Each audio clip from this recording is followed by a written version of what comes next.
प्रिय रसिक हो, नमस्कार.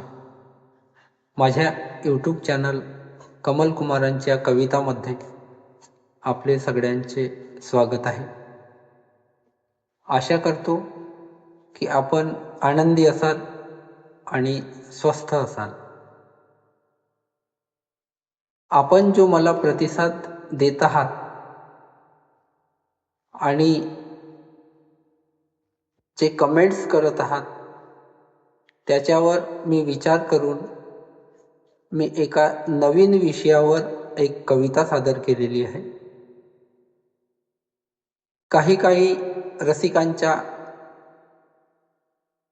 असा उद्देश आहे की त्यांनी त्या कविता सादर केल्यानंतर त्या कवितेचा भावार्थ सांगावा. ही त्यांची सूचना मी लक्षात घेऊन ही कविता मी सादर करेन आणि त्याच्यानंतर त्या कवितेचा भावार्थ थोडक्यात सांगेन.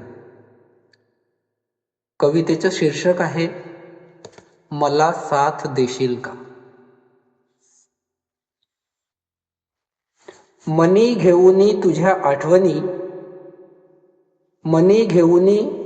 आठवणी लपवते मी माझ्या डोळ्यातील पाणी. तुझ्या स्वप्नात येऊनी वाऱ्याच्या पावली मी नेहमीच बनेन तुझी सावली. मला साथ देशील का. घेऊनी माझ्या हातात तुझा हात मी तुला मागते 7 जन्मांची साथ. ठेवूनी तुझाच हसरा चेहरा माझ्या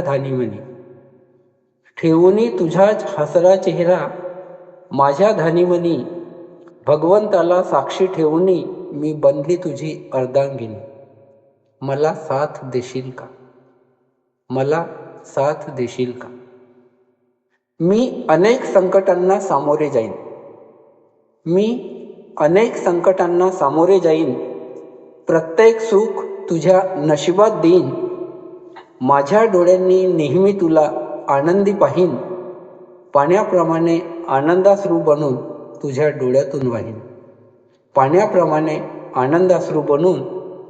डोळ्यातून वाहीन. मला साथ देशील का. मनी घेऊनी तुझ्या आठवणी लपवते मी माझ्या डोळ्यातील पाणी. तुझ्या स्वप्नात येऊनी वाऱ्याच्या पावली मी नेहमीच बनेन तुझी सावली. मला साथ देशील का. प्रिय रसिकांनो, ह्या कवितेचा भावार्थ असा आहे की एक मुलगी जी मध्यम परिवारातील असते, तिचं लग्न होऊन ती जेव्हा आपल्या सासरी जाते तेव्हा दोघा नवरा बायकोंमध्ये पारिवारिक कारणामध्ये काहीतरी कलह निर्माण होतो.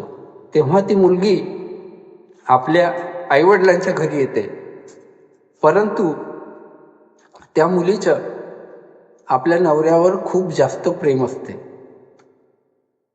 म्हणून ती मुलगी आपल्या भावना कोणत्या शब्दात व्यक्त करते ते मी कल्पना करून आपल्यासमोर ही कविता सादर केलेली आहे. हाच ह्या कवितेचा भावार्थ आहे.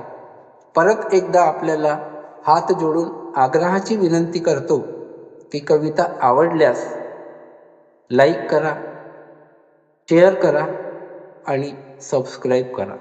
नमस्कार.